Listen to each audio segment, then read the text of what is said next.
ಮಚ್ಚ ಹಿಡಿದು ರೀಲ್ಸ್ ಮಾಡಿದ ಕೇಸ್ಗೆ ಸಂಬಂಧಪಟ್ಟ ಹಾಗೆ ರಜತ್ ವಿನಯ್ನನ್ನ ಕೋರ್ಟಿಗೆ ಹಾಜರುಪಡಿಸಲಾಗಿದೆ.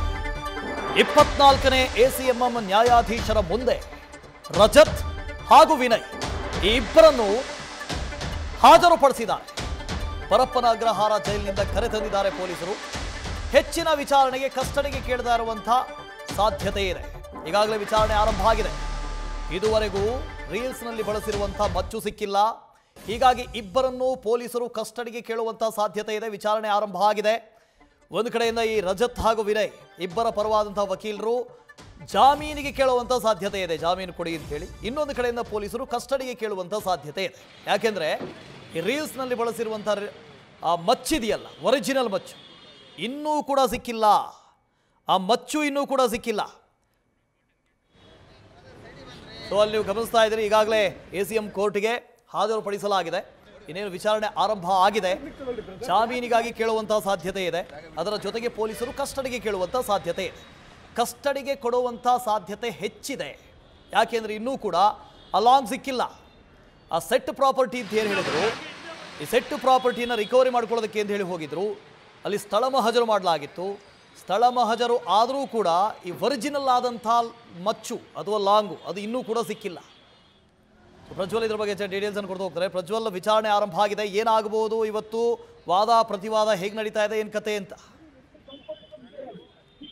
ವಾಸುದೇವ್, ಈಗಾಗಲೇ ರಜತ್ ಹಾಗೆ ವಿನಯ್ ಅವರನ್ನ ಪೊಲೀಸರು ಕೂಡ ನ್ಯಾಯಾಧೀಶರ ಮುಂದೆ ಹಾಜರುಪಡಿಸಿದ್ದಾರೆ. ಈಗ ವಾದ ಮತ್ತೆ ಪ್ರತಿವಾದ ಕೂಡ ಆಗ್ತಾ ಇರುವಂತದ್ದು. ಅಂದ್ರೆ ರಜತ್ ಮತ್ತೆ ವಿನಯ್ ಪರವಾದಂತಹ ವಕೀಲರು ಕೂಡ ತಮ್ಮ ವಾದವನ್ನ ಮಂಡಿಸ್ತಾ ಇದ್ದಾರೆ. ಈ ಒಂದು ಪ್ರಕರಣದಲ್ಲಿ ಅವರನ್ನ ಇದು ಬೇರೇಬಲ್ ಸೆಕ್ಷನ್ ಆಗಿರೋದ್ರಿಂದಾಗಿ ಅವರನ್ನ ಬಿಟ್ಟು ಕಳಿಸಬಹುದಾಗಿತ್ತು. ಆದ್ರೆ ಪೊಲೀಸರು ಸರಿಯಾದ ರೀತಿಯಲ್ಲಿ ನೋಟಿಸ್ ಅನ್ನ ಸರ್ವ್ ಮಾಡಿಲ್ಲ ಅನ್ನುವಂತ ಒಂದು ವಾದವನ್ನ ಈಗ ಅವರು ಮಂಡಿಸ್ತಾ ಇರುವಂತದ್ದು. ಇದು 7 ವರ್ಷಗಳ ಒಳಗಿನ ಕೇಸ್ ಆಗಿದೆ. ಹಾಗಾಗಿ ಇದಕ್ಕೆ ಅವರು ನೋಟಿಸ್ ಅನ್ನ ಕೊಟ್ಟು ಅವ್ರನ್ನ ವಿಚಾರಣೆಗೂ ಕೂಡ ಕರಿಬಹುದಾಗಿತ್ತು. ಬಂಧಿಸಲೇಬೇಕಾದಂತಹ ಒಂದು ಅನಿವಾರ್ಯತೆ ಇಲ್ಲ ಅನ್ನುವಂತ ಒಂದು ವಿಚಾರವನ್ನ ಹೇಳ್ತಾ ಇದ್ದಾರೆ. ಅರುಣೇಶ್ ಕುಮಾರ್ ಜಡ್ಜ್ಮೆಂಟ್ ಅನ್ನ ಇಟ್ಕೊಂಡು ಇಲ್ಲಿ ವಾದವನ್ನ ಕೂಡ ಅವರು ಮಾಡ್ತಾ ಇರುವಂತದ್ದು. ಅಂದ್ರೆ BNS ಸೆಕ್ಷನ್ ಅಡಿಯಲ್ಲಿ ನೋಟಿಸ್ ಅನ್ನ ಕೊಟ್ಟಿದ್ದಾರೆ. ರಜತ್ ಮನೆಯಲ್ಲಿ ಕುಟುಂಬಸ್ಥರು ಇದ್ರು, ಅವರ ಮನೆಗೆ ನೋಟಿಸ್ ಅನ್ನ ಕೊಟ್ಟಿಲ್ಲ. ವಿನಯ್ಗೂ ಕೂಡ ನೋಟಿಸ್ ಅನ್ನ ಕೊಟ್ಟಿಲ್ಲ. ಇಬ್ರು ಕೂಡ ಶೂಟಿಂಗ್ ನಲ್ಲಿ ಬಿಸಿ ಇರ್ತಾರೆ. ಇಲ್ಲಿ ಪೊಲೀಸರ ವೈಫಲ್ಯ ಎದ್ದು ತೋರ್ತಾ ಇದೆ ಅನ್ನುವಂತ ಒಂದು ವಾದವನ್ನ ಕೂಡ ಈಗಾಗಲೇ ಮಂಡಿಸಿರುವಂತದ್ದು. ಅರೆಸ್ಟ್ ಮೆಡಿಕಲ್ ವೆರಿಫಿಕೇಶನ್ ಬಿಟ್ಟರೆ ಬೇರೆ ಯಾವ ದಾಖಲಾತಿಗಳು ಕೂಡ ಪೊಲೀಸರ ಬಳಿಯಲ್ಲಿ ಇಲ್ಲ ಅನ್ನುವಂತ ಒಂದು ವಿಚಾರವನ್ನ ಕೂಡ ಅಲ್ಲಿ ಮಂಡಿಸುವಂತ ಒಂದು ಕೆಲಸವನ್ನ ಮಾಡ್ತಾ ಇದ್ದಾರೆ. ಅಧಿಕಾರಿಗಳೇ ಹೇಳ್ತಾರೆ 24ರಂದು ಠಾಣೆಗೆ ಬಂದಾಗ ಆರ್ಟಿಕಲ್ ಅನ್ನ ಸೀಸ್ ಮಾಡಿದ್ದೀವಿ ಅಂತ ಹೇಳ್ತಾರೆ. A1 ಆರೋಪಿ ಬಳಸಿದ್ದು ಲಾಂಗ್ ಅಲ್ಲ, ಫೈಬರ್ ಲಾಂಗ್ ಅಂತ ಕಂಡು ಬರುತ್ತೆ ಅಂತ ಹೇಳಿ ಮೊದಲನೇ ದಿನ ಅವ್ರನ್ನ ಬಿಟ್ಟು ಕಳಿಸ್ತಾರೆ. ವಿಚಾರಣೆ ಮಾಡಿ ನೋಟಿಸ್ ಕೊಟ್ಟು ಕಳಿಸಿದ್ದೀವಿ ಅಂತಾನೂ ಕೂಡ ಹೇಳ್ತಾರೆ. ಆದ್ರೆ ಯಾವುದೇ ನೋಟಿಸ್ ಕಾಪಿಯನ್ನ ಕೂಡ ಕೊಟ್ಟಿಲ್ಲ ಅನ್ನುವಂಥದ್ದನ್ನ ಕೂಡ ಈಗ ರಜತ್ ಮತ್ತೆ ವಿನಯ್ ಪರವಾಗಿ ವಕೀಲರು ಹೇಳ್ತಾ ಇರುವಂತದ್ದು. ಅಕ್ಷಯ್ ಸ್ಟುಡಿಯೋದಲ್ಲಿ ಮಹಜರನ್ನ ಮಾಡ್ತಾರೆ. ಆದ್ರೆ ಲಾಂಗ್ ಅನ್ನ ರಜತ್ ಅವರ ಪತ್ನಿ ಕಡೆಯಿಂದ ಪೊಲೀಸರು ತರಿಸಿಕೊಳ್ತಾರೆ. ಆರೋಪಿ ಪತ್ನಿಯಿಂದ ಲಾಂಗ್ ತರಿಸೋದಾದ್ರೆ ಯಾಕೆ ಇವರನ್ನ ಕರೆದುಕೊಂಡು ಹೋಗಿ ಮಹಜರ್ ಮಾಡಬೇಕಾಗಿತ್ತು ಅನ್ನುವಂತ ಒಂದು ಪ್ರಶ್ನೆಯನ್ನ ಕೂಡ ಇಲ್ಲಿ ಪೊಲೀಸರಿಗೆ ಕೇಳುವಂತ ಒಂದು ಕೆಲಸವನ್ನ ಮಾಡ್ತಾ ಇದ್ದಾರೆ. ಆರೋಪಿಗಳು ಕೊಲೆ ಅಥವಾ ರಾಬರಿಯನ್ನ ಕೂಡ ಮಾಡಿಲ್ಲ. ಯಾವುದೇ ವೆಪನ್ ಅನ್ನ ಕೂಡ ಇವರು ಯೂಸ್ ಮಾಡಿ ಹೆದರಿಸುವಂತ ಒಂದು ಪ್ರಯತ್ನವನ್ನ ಕೂಡ ಮಾಡಿಲ್ಲ.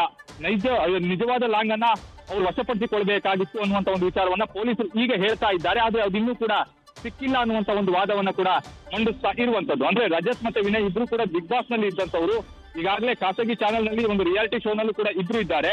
ರಿಯಾಲಿಟಿ ಶೋ ನಲ್ಲಿ ಮಾರಕಾಸ್ತ್ರವನ್ನ ಯೂಸ್ ಮಾಡುವಂತಿಲ್ಲ ಅನ್ನುವಂಥದ್ದು ಅದು ಮ್ಯಾಂಡೇಟರಿ. ಹಾಗಾಗಿ ಅದರಲ್ಲಿ ಅವರು ಆ ರೀತಿ ಯಾವುದೋ ಒಂದು ಮಾರಕಾಸ್ತ್ರವನ್ನ ಬಳಸಿಲ್ಲ ಅನ್ನುವಂತ ಒಂದು ವಾದವನ್ನ ಮಂಡಿಸುವಂತ ಕೆಲಸವನ್ನ ರಜತ್ ಮತ್ತೆ ವಿನಯ್ ಪರವಾದಂತ ವಕೀಲರು ಮಾಡ್ತಾ ಇರುವಂತದ್ದು. ಅದಕ್ಕೆ ಪೊಲೀಸರ ಕಡೆಯಿಂದಲೂ ಕೂಡ ಪ್ರತಿವಾದ ಅನ್ನುವಂಥದ್ದು ಆಗ್ಬೇಕಾಗುತ್ತೆ. ಯಾಕೆ ಅಂತ ಹೇಳಿದ್ರೆ ಇಲ್ಲಿ ಅರೆಸ್ಟ್ ಮಾಡುವಂತ ಸಂದರ್ಭದಲ್ಲಿ ಒಂದು ಅಂದ್ರೆ ಪ್ರಮುಖವಾಗಿ ಆ ಒಂದು ಮಚ್ಚು ಏನಿದೆ ಅದನ್ನ ಇವರು ನಮಗೆ ತಂದು ಕೊಟ್ಟಿಲ್ಲ. ನೈಜವಾದಂತಹ ಮಚ್ಚಿನ ತಂದು ಕೊಟ್ಟಿಲ್ಲ.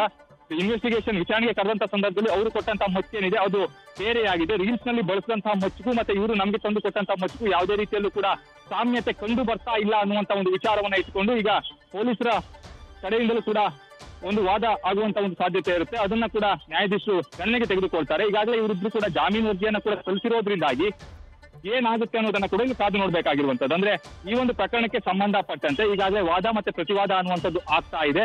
ನಿನ್ನೆ ಪೊಲೀಸರು ಕೂಡ ಇಬ್ಬರನ್ನ ಕರೆದುಕೊಂಡು ಹೋಗಿ ಮಹಜರನ್ನ ಕೂಡ ಮಾಡಿದ್ರು. ಆ ಸಂದರ್ಭದಲ್ಲಿ ಕೂಡ ಅಕ್ಷಯ್ ಸ್ಟುಡಿಯೋದಲ್ಲಿ ಸಾಕಷ್ಟು ಹುಡುಕಾಟವನ್ನ ನಡೆಸ್ತಾರೆ. ಆದ್ರೆ ಆ ಒಂದು ಮಚ್ಚು ಏನಿದೆ ಅದು ಇವರಿಗೆ ಸಿಕ್ಕಿರೋದಿಲ್ಲ. ಪೊಲೀಸರು ಹುಡುಕಾಟವನ್ನ ಮಾಡಿದಂತಹ ವೇಳೆಯಲ್ಲೂ ಕೂಡ ಅಲ್ಲಿ ಅಂದ್ರೆ ರೀಲ್ಸ್ ನಲ್ಲಿ ಬಳಸಿದಂತ ಮಚ್ಚು ಸಿಗದೆ ಇರೋದ್ರಿಂದಾಗಿ ಇಲ್ಲಿ ಪೊಲೀಸರು ಕೂಡ ಇವ್ರನ್ನ ಬಂಧಿಸುವಂತ ಒಂದು ಕೆಲಸವನ್ನ ಮಾಡ್ತಾರೆ. ಮೊದಲನೇ ದಿನ ವಿಚಾರಣೆಗೆ ಬಂದಂತಹ ಸಂದರ್ಭದಲ್ಲಿ ಇದು ಫೈಬರ್ ಮಚ್ಚು ಅನ್ನುವಂತ ಹೇಳಿಕೆಯನ್ನು ಆರೋಪಿಗಳು ಇಬ್ರು ಕೂಡ ಕೊಟ್ಟಿರ್ತಾರೆ. ಆದ್ರೆ ಅದನ್ನ ತಂದು ಕೊಡುವಲ್ಲಿ ಇವರು ವಿಫಲರಾಗಿದ್ರು ಅನ್ನುವಂತ ಕಾರಣದಿಂದ ಪೊಲೀಸರು ಕೂಡ ಇವರನ್ನ ಈಗ ಅವತ್ತು ಬಂಧಿಸಿರುವಂತದ್ದು. ಈಗ ನ್ಯಾಯಾಧೀಶರ ಮುಂದೆ ಕೂಡ ಈ ಒಂದು ವಿಚಾರದ ಬಗ್ಗೆ ಅವರ ಪರವಾದಂತ ವಕೀಲರು ಕೂಡ ಪ್ರಸ್ತಾಪವನ್ನ ಕೂಡ ಓಕೆ, ಥ್ಯಾಂಕ್ ಯು ಪ್ರಜ್ವಲ್. ಇಲ್ಲಿ ವಾದ ಪ್ರತಿವಾದ ಆರಂಭ ಆಗಿದೆ. ಒಂದು ಕಡೆ ವಿನಯ್ ಹಾಗೂ ರಜತ್ ಇವರ ಪರವಾದಂಥ ವಕೀಲರು ಜಾಮೀನು ಕೇಳ್ತಾರೆ, ಜಾಮೀನು ಕೊಡಿ ಅಂತ ಕೇಳ್ತಾರೆ. ಜೊತೆಗೆ ಬಂಧನದ ಪ್ರಕ್ರಿಯೆ ಕರೆಕ್ಟ್ ಆಗಿರಲಿಲ್ಲ ಅಂತ ಹೇಳ್ತಾರೆ. ಆರ್ಮ್ಸ್ ಆ್ಯಕ್ಟ್ ಅಂತ ಹೇಳ್ತಾರೆ. ಈ ಆರ್ಮ್ಸ್ ಆ್ಯಕ್ಟಲ್ಲಿ ಒಂದಷ್ಟು ಕಾಂಪೊನೆಂಟ್ಗಳಿದ್ದಾವೆ. ಡೈರೆಕ್ಟ್ ಆಗಿ ಆರ್ಮ್ಸ್ ಆ್ಯಕ್ಟ್ ಬರುತ್ತಾ ಇದು? ಯಾರೋ ಒಬ್ಬರು ಹಾದಿ ಬೀದಿಲಿ ಮಾರಕಾಸ್ತ್ರವನ್ನು ಹಿಡ್ಕೊಂಡು ಬಂದಾಗ ಡೈರೆಕ್ಟ್ ಆಗಿ ಆರ್ಮ್ಸ್ ಆ್ಯಕ್ಟ್ನ ಅಂಡರಲ್ಲೇ ಅವ್ರನ್ನ ಅರೆಸ್ಟ್ ಮಾಡೋದಕ್ಕೆ ಬರುತ್ತಾ? ನೋಟಿಸ್ ಕೊಡಬೇಕಾಗಿತ್ತು, ಪ್ರಯರ್ ನೋಟಿಸು ಕೊಟ್ಟಿದ್ದಾರಾ? ಈ ಥರದ ಕಾಂಪೊನೆಂಟ್ಗಳನ್ನು ಕೋರ್ಟ್ನ ಮುಂದೆ ಹೇಳ್ತಾರೆ. ಆದರೆ ಇಲ್ಲಿ ಪ್ರಮುಖವಾಗಿರೋದು ಸ್ಥಳ ಮಹಜರು ಮಾಡಿದ ಸಂದರ್ಭದಲ್ಲಿ ಅವರು ಬಳಕೆ ಮಾಡಿದಂಥ ಮಚ್ಚು ಇನ್ನೂ ಯಾಕೆ ರಿಕವರಿ ಆಗಿಲ್ಲ ಅಂತ. ಎಲ್ಲಿ ಹೋಯ್ತು ಹಾಗಾದರೆ? ಅವರು ಫೈಬರ್ ತೋರಿಸಿದ್ರು ಕೂಡ ಪೊಲೀಸರು ಅದನ್ನು ರಿಕವರಿ ಮಾಡ್ಕೋಬೇಕಾಗಿತ್ತು. ಯಾಕೆ ಮಾಡ್ಕೊಂಡಿಲ್ಲ? ಎಲ್ಲಿ ಹೋಯ್ತು ಹಾಗಾದರೆ ಆ ಮಚ್ಚು? ಇಬ್ಬರು ಹೇಳ್ತಾ ಇರೋದು ಇದೇ ಮಚ್ಚು ಅಂತ. ಆ ಮಚ್ಚಲ್ಲ, ನಾವೇ ತೋರಿಸಿದ್ವಿ.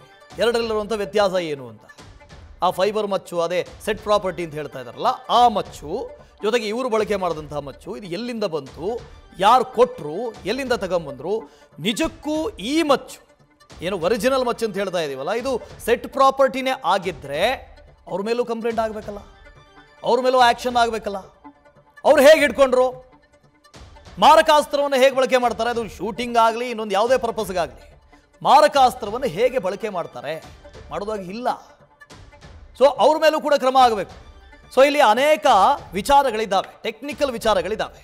ಸೊ ಪೊಲೀಸರ ತನಿಖೆಯಲ್ಲೂ ಕೂಡ ವ್ಯತ್ಯಾಸಗಳಾಗಿದ್ದಾವೆ.